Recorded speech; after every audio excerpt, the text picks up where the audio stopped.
은혜 받을 말씀은 시편 50편 7절로 15절 말씀이 되겠습니다.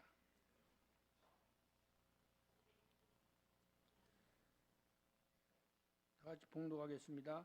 내 백성들아 들을지어다. 내가 말하리라. 이스라엘아 내가 내게 증언하리라. 나는 하나님 곧 내 하나님이로다. 나는 내 재물 때문에 너를 책망하지 아니하리니 내 번제가 항상 내 앞에 있음이로다. 내가 내 집에 수소와 내 우리에서 순념수를 가져가지 아니하리니 이는 살림의 짐승들과 못 산의 가축이 다 내 것이며 산의 모든 새들도 내가 아는 것이며 들의 짐승도 내 것이미로다. 내가 가령 주어도 내게 이르지 아니할 것은 세계와 거기에 충만한 것을 내 것이미로다.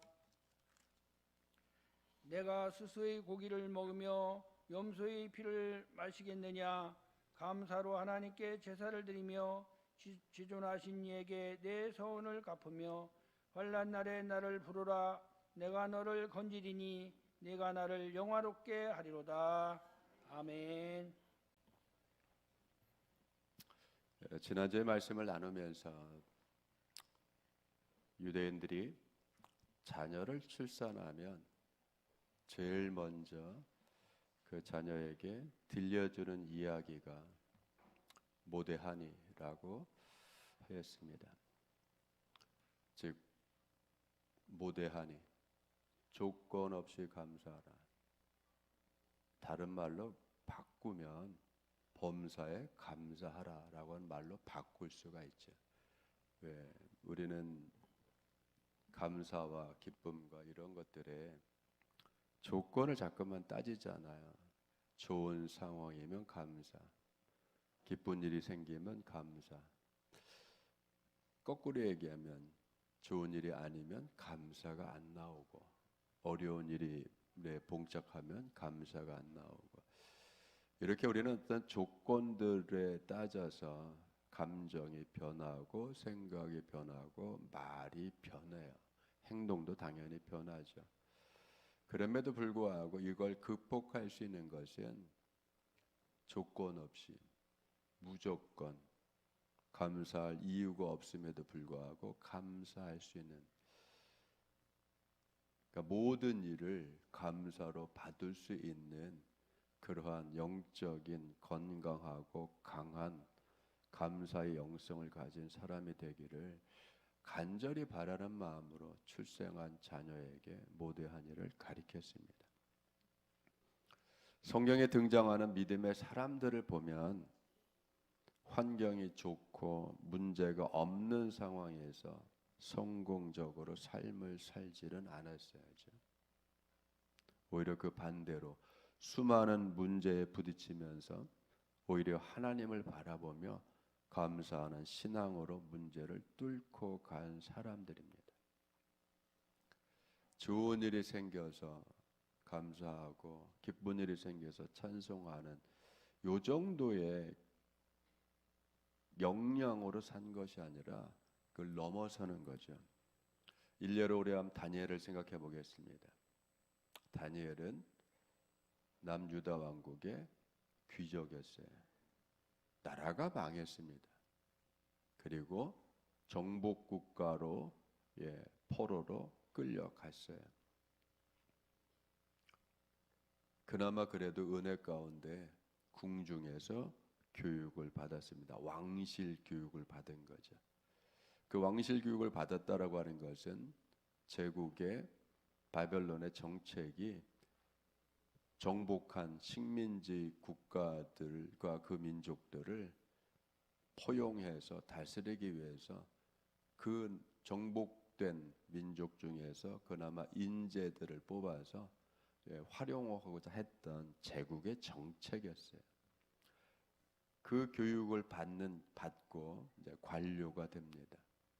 그런데 여러분, 망한 나라의 사람들이 관료가 됐을 때에 정복 국가의 관료들 사이에서 알력이 생기지 않겠어요?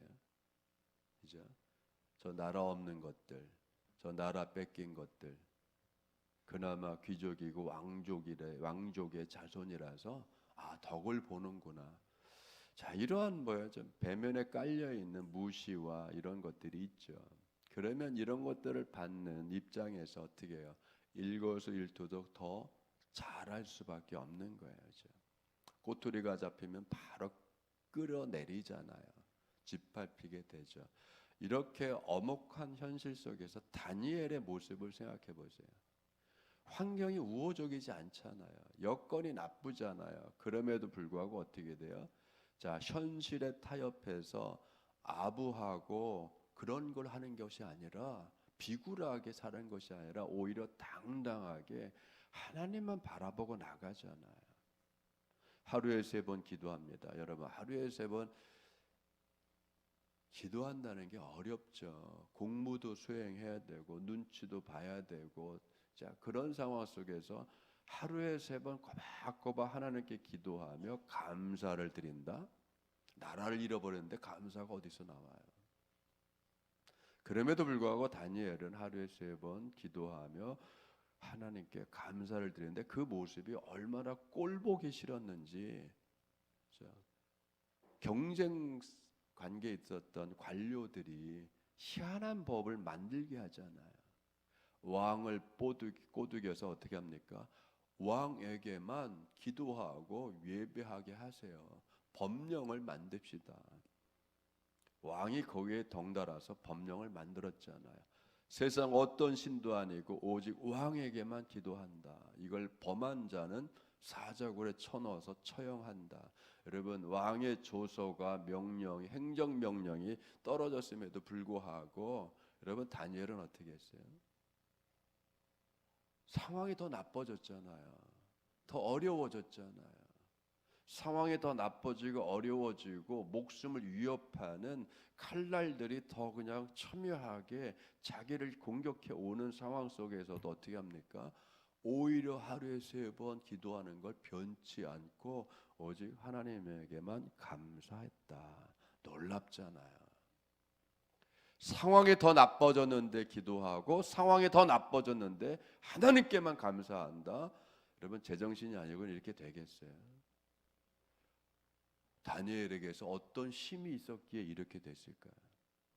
여러분, 우리가 살아가면서 상황이 더 나빠지는 경우가 있잖아요.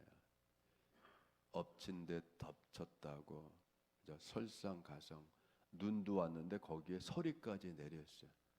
여러분, 더 나빠진다는 거잖아요. 그럼에도 불구하고 변함없이 기도하고 감사할 수 있다. 여러분, 그 어마어마한 영성이잖아요. 힘이 있는 거잖아요. 여러분, 오늘 우리 읽은 본문은, 시편은 다윗의 시가 아니라 아삽의 시입니다. 아삽은 여러분,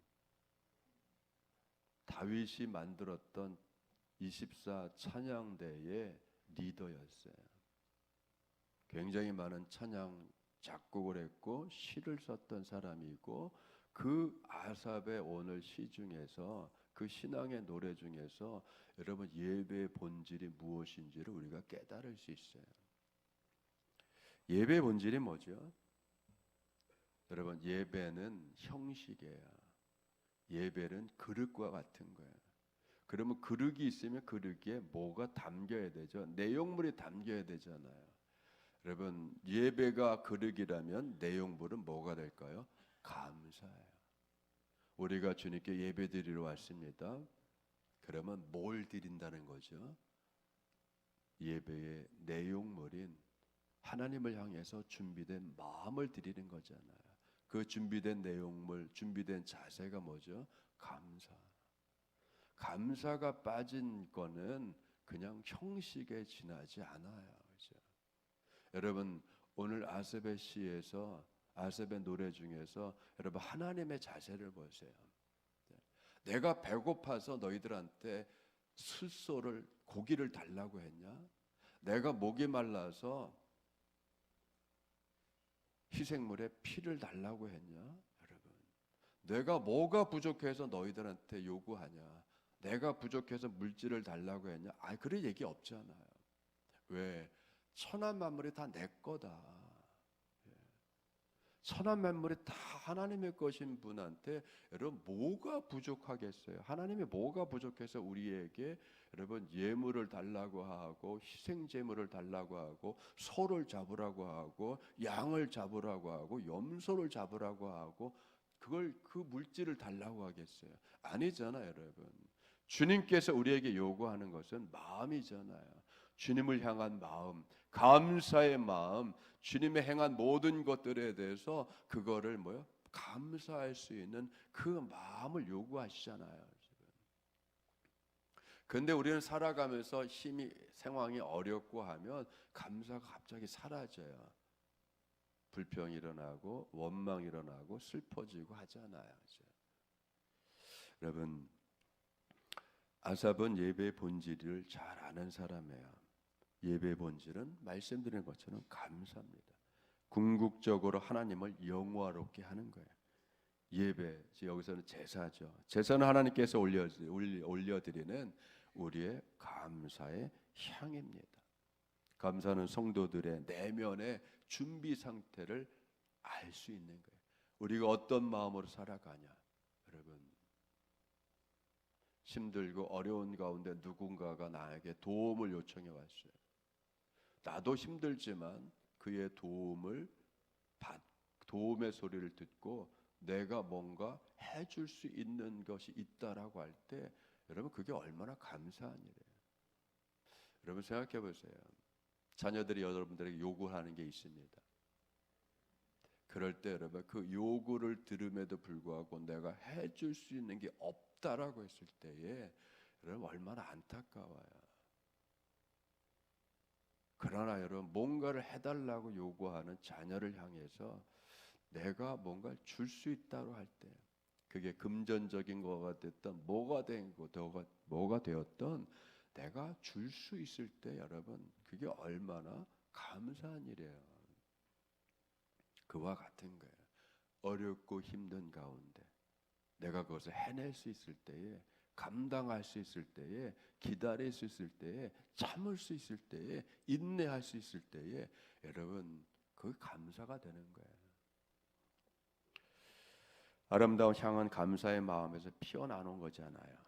선하고 진일된 삶에서 참 믿음의 향기가 나는 거죠. 여러분 우리가 살면서 로마서에서 12장에 너희들의 몸을 산제사로 드려라 하잖아요. 하나님께서 받으실 하나님께 드릴 영적 예배. 여러분 그거는 뭐죠? 우리가 주의 말씀을 붙잡고 살아가면서 우리의 생활이 그 말씀에 부합돼서 반듯한 모습, 그 말씀대로 믿고 나가는 모습, 인내하며 나가는 모습, 여러분 그게 하나님께서 받을 만한 향기로운 제사와 같은 거잖아요. 예배와 같은 거잖아요. 그렇기 때문에 우리 안에 살아가면서 마음에 주님에 대한 감사가 있을 때에 여러분 많은 문제들을 이길 힘이 나오잖아요. 감사 예배자가 감사할 수 있다라고 하는 것은 여러분 막연한 게 아니에요. 하나님에 대해서 바르게 인식할 때에 감사가 나오는 거예요. 그렇기 때문에 감사는 환경에서 나오지 않습니다. 여건에서 나오지 않아요. 예. 좋은 일들이 생겼기 때문에 감사 안 해요. 자녀들이 좋은 직장에 들어가는 건 좋은 일이지만 여러분 좋은 직장에 들어갔다고 한 그 자체가 감사가 아니라 감사할 일이죠. 환경에서 오는 것이 아니라 하나님과의 관계에서 오는 거예요. 여러분 세계 모든 크리스찬들에게 여러분 물었을 때 가장 은혜를 받고 가장 좋아하고 늘 암송하는 성경 구절이 있습니까? 라고 하는 리서치를 했을 때 여러분 1등으로 나온 성경이 시편 23편이에요. 시편 23편. 성도들이 최고로 좋아하는 성경 말씀 시편 23편. 여러분 얼마나 은혜로워요. 첫 구절이 뭡니까? 여호와는 나의 목자시니 내게 부족함이 없다. 여러분 이거는 하나님과의 관계잖아요. 나는 양이고 하나님은 목자야. 여러분 문제는 뭐냐면 자기가 자기 삶의 주체가 돼서 자기 삶을 이끌어 가려고 할 때에 여러분 세상에서는 그건 좋은 모습이라고 하지만 자기가 자기 인생을 이끌어 가려고 할 때 벌어지는 많은 문제들이 있잖아요. 자신도 자기를 모르고 자기 인생도 자기가 모르는데 어떻게 여러분 내가 내 삶을 이끌어 가요? 내일 일을 모르는데 어떻게 내일의 삶을 이끌어 가나요? 내 마음도 내가 주체하지 못하는데 어떻게 내가 내 인생을 이끌어 가요? 여러분 그러나 보세요. 하나님은 나의 목자시야. 나는 그의 양이야. 여러분 목자가 결국은 뭐예요? 양을 푸른 초장으로 인도하잖아요. 쉴만한 물가로 이끌어 가잖아요. 여러분 관계 하나님이 나의 목자가 되셔서 내 삶을 인도해 가고 나를 푸른 초장으로 쉴만한 물가로 내게 좋은 꼴이 있는 곳으로 여러분 이끌어가는 그 목자가 되셔서 내 삶을 이끌어 간다라고 하는 그것이 체험적으로 체험이 되어지고 그래서 하나님을 전폭적으로 믿고 나갈 수 있을 때에 모든 일들에 대해서 감사할 수 있는 것이잖아요.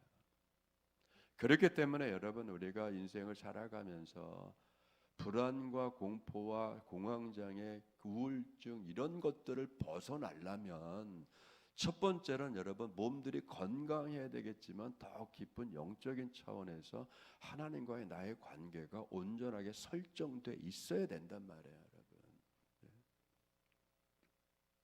그래야 절대적인 신뢰감이 있어야 두려움이 사라져야 여러분 패닉에 빠지지 않잖아요. 내가 해결하지 못한 두려움, 우리에게 두려움이 있잖아요. 그렇죠? 내가 해결하지 못하는 이 어려움, 두려움, 공포감이 있잖아요. 그렇죠? 어느 순간 그걸 느끼게 되잖아요. 그것이 해결되지 않았을 때에 언제나 마음 한구석에 우리의 마음을 장악하는 두려움과 염려와 여러분 그것이 사람에게 되었던 일에 되었던 어떤 것이 되었던 그 두려움이 해결이 되지 않으면 그게 쌓이고 쌓여서 공황장애로 오는 거고 우울증으로 오는 거고 정신 많은 질환으로 생기잖아요. 그렇기 때문에 여러분 가장 중요한 게 뭐냐면 내 삶의 근거가 되시는 것이 무엇이냐. 하나님에 대한 바른 인식이 필요한 거예요. 성도에게는 하나님에 대한 바른 인식, 하나님과의 관계가 굉장히 중요한 거예요. 세상 변하잖아요. 여러분 생각해보세요. 계절도 변해요. 봄, 여름, 가을, 그 봄, 여름, 가을, 겨울 계속 변하면서 한 계절과 다른 계절로 갈 때 여러분 환절기가 상당히 애매해지잖아요. 하늘의 기상이 어떤가요? 변화무쌍하죠. 바람 불고 비 오고 눈 오고 기온 내려갔다 서리 내리고 햇볕 났다 얼마나 변화무쌍해요. 그렇죠? 그 변화되는 기상 조건에 따라서 땅도 같이 변화되잖아. 얼다 풀렸다가 하잖아요, 여러분. 그런 걸 보면서 사람의 감정도 기분도 달라지잖아요, 그렇죠? 비 오는 거 좋아하는 사람 있는가 하면 해가 나는 걸 좋아하는 사람이 있고 비 오면 굉장히 우울해지는 사람이 있고 전부 다 달라요, 그렇죠? 환경에 따라서 기분도 달라지고 기분이 달라지면 말도 달라지고 행동도 달라지고 행동이 달라지면 생활이 달라지고 생활이 달라지면 여러분 그죠? 여러 가지가 다양한 다른 결과물들을 가져오잖아요.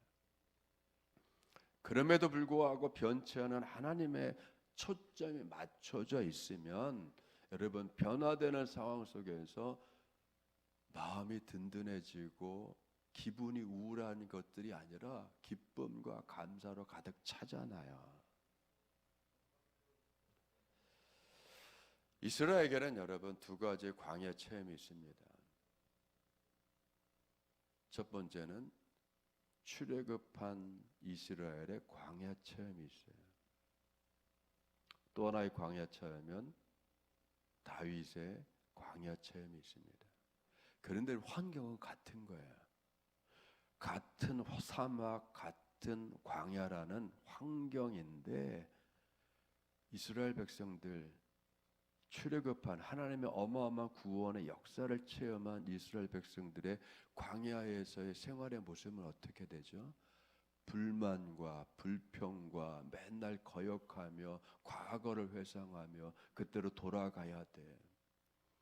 우리가 왜 나왔을까? 후회가 막심하잖아요. 근데 여러분 같은 광야임에도 불구하고 다윗은 어떻게 되죠? 찬양하며 기도하며 감사하며 하나님을 더 가까이 갔잖아요. 여러분 같은 상황인데 같은 환경인데 어떤 사람들은 불평하고 불만하고 자꾸만 거역하고 뒤돌아가려고 하고 과거를 회상하고 어떤 사람은 여러분 감사하며 찬양하며 하나님을 찾고 하나님께 더 나아가고 왜 그렇죠? 상황은 같은데 같은 환경인데 천년이 지났다고 광야가 변화해서 수풀이 나나요? 아니잖아요. 같이 물이 없는 상황, 낮과 밤의 일기온차가 어마어마하게 나서 낮에는 쪄 죽을 것 같고 밤에는 얼어 죽을 것 같은 이런 상황 속에서도 누군가는 감사하고 누군가는 불평한다면 여러분 당연히 환경이 나쁘면 불평하는 게 자연스러운 일이죠. 원망이 나오는 게 자연스러운 일이죠. 그러나 그 불평과 원망, 그 자연스러운 감정의 변화를 이기고 너끈하게 이길 뿐만 아니라 좌우로 치우치지 않고 바람에 나는 갈대와 같이 좌우로 치우치지 않고 올곧게 굳건하게 주님을 향해 나갈 수 있는 그런 자세, 여러분 어디서 나오죠? 하나님을 체험함을 통해서 하나님의 은혜를 체험하면서 나온 감사의 믿음에서 나오는 거잖아요. 그렇기 때문에 여러분 다윗은 늘 그가 하나님을 인식하고 하나님을 느끼고 하나님과 함께 있기 때문에 하나님의 일관된 은혜 지켜주시고 보호해 주시고 이끌어 주시는 그것을 든든하게 여러분 체험적으로다가 알고 깨닫고 그걸 믿고 있었기 때문에 힘든 일이 벌어져도 사울의 3,000명의 군사가 애워싸고 포위해도 넉넉하게 여러분 평안한 마음으로 지냈잖아요. 새로운 한 주간도 여러분께서 늘 주님을 인식하면서 느끼면서 대화하면서 교제하며 살아가시기를 축원드립니다. 마지막으로 생각하겠어요. 마지막 절에 너무 멋있잖아요. 감사로 하나님께 제사를 드리며 지존하신 이에게 네 서원을 갚으며 환난 날에 나를 부르짖으라 내가 너를 건지리니. 그죠 여러분? 감사하는 사람이 하나님의 구원을 늘 체험하는 거예요. 하나님의 은혜와 그분의 무한한 사랑과 구원을 경험했다면 그것에 합당한 신앙적 반응이 나오는 거죠. 우리가 하나님께 반응하는 것이 무엇이죠? 물질로 되는 게 아니잖아요. 심령으로부터 마음 깊숙한 것으로 감사하며 그분의 말씀에 순종하며 살겠다고 하는 신앙적 결단을 갖잖아요. 야, 말씀대로 살아야 되겠구나. 여러분 말씀대로 살아야 되겠다는 것이 뭐 서원이죠. 하나님 이거 해주면 내가 이거 보답할게요. 이러한 낮은 단계의 서원이 아니라 이건 조건을 거는 거잖아요. 예. 하나님 이거 해주세요. 그럼 내가 이거 할게요. 이건 상당히 낮은 단계의 서원이잖아요. 조건을 내세우는 거잖아요. 물론 이것도 필요해요. 그러나 뭐죠? 주님 기도하면서 우리가 늘 기도드리잖아요. 하나님 말씀대로 살게 해주세요. 말씀 붙잡고 살게 해주세요. 여러분 이게 서원이에요. 내가 말씀대로 살게 해주세요. 말씀 붙잡고 살게 해주세요. 우리는 늘 기도 중에 주님께 서원을 해야 신앙의 결단을 해요. 그러면 그 서원대로 살아가야 돼요. 그런데 여러분, 감사가 나올 때 내 신앙의 결단을 이행하는 사람이 되는 거예요. 그 말씀대로 살아가려고 할 때, 기도의 응답대로 살아가고자 할 때에 여러분, 어려움이 오고 환난이 오고 다른 환난이 와도 주님께서 개입하여 주시고 문제를 해결해 주시고 환난을 이기게 해 주시고 구원의 역사가 일어나게 해 주시는 거예요. 그러면 다시 돌이켜서 어떻게 되죠? 주님을 영화롭게 하잖아요. 하나님, 주님이 하셨어요. 주님이 이 인생을 주님이 이렇게 해 주신 거예요. 여러분, 다시 주님께 영광을 돌리고 고백을 하면서 찬양하며 감사를 다시 올려드리잖아요. 감사함으로 하나님께 이끌림을 받으며 따라가는 여러분의 복된 믿음의 삶이 되기를 축원드립니다. 오늘 말씀처럼 환난 날에 나를 부르라. 내가 너를 건지리니 네가 나를 영화롭게 하리라. 여러분, 성도의 삶은 긴 과정이에요. 우리의 삶은 하나님의 은혜로 이끌림을 받는 과정이에요. 그렇기 때문에 여러분, 지금 느끼고 지금 벌어지고 지금 경험하고 지금 막닥뜨린 문제가 다가 아니란 말이에요. 그건 하나의 과정이란 말. 그런데 그 어려움이 왜 있어야 될지 우리는 모르잖아요. 누구만 아셔요? 주님이 아시죠. 이 어려움이 어떤 의미인지, 이 고통이 어떤 의미인지 우리는 나는 어려움과 고통으로 인식하고 그렇게 반응하고 그렇게 느끼지만 주님의 입장에서는 고통이 아닐 수 있잖아요. 환난이 아닐 수 있잖아요. 우리를 정금처럼 만드는 필요한 과정일 수 있는 거고 좋은 요소일 수 있는 거잖아요. 믿음은 그걸 보는 거예요. 그걸 보기 때문에 뭐예요? 감사가 나오는 거예요. 우리는 여러분, 성도는 모든 것이 합력하여 선을 이루게 하시는 하나님의 섭리와 은혜 안에 살아가는 거예요. 모든 것이 합력하여서 선을 이루게 하시는, 즉 모든 것, 어려운 일이든 쉬운 일이든 감사든 기쁨이든 모든 것들이죠. 시루운 것들이든 이런 모든 것들이 멋있는 하나의 작품을 위해서 다 필요해지는 거죠. 여러분들을 가장 좋은 모습으로, 가장 바람직한 모습으로, 가장 선하신 모습으로, 가장 아름다운 모습으로, 가장 영광된 모습으로 만들어 가시는 하나님의 은혜의 손길에 붙잡혀서 오늘도 그 능력의 장중에 여러분들을 하나님이 붙잡고 계시고 붙잡고 이끌어 가심을 인하여서 끝날에 가장 영광된 자리에 세워주시는 그 은혜를 내다보시면서 오늘도 감사함으로 주님을 따르는 믿음의 행보를 한 걸음 한 걸음 내딛기를 주님의 이름으로 축원드립니다. 기도하겠습니다.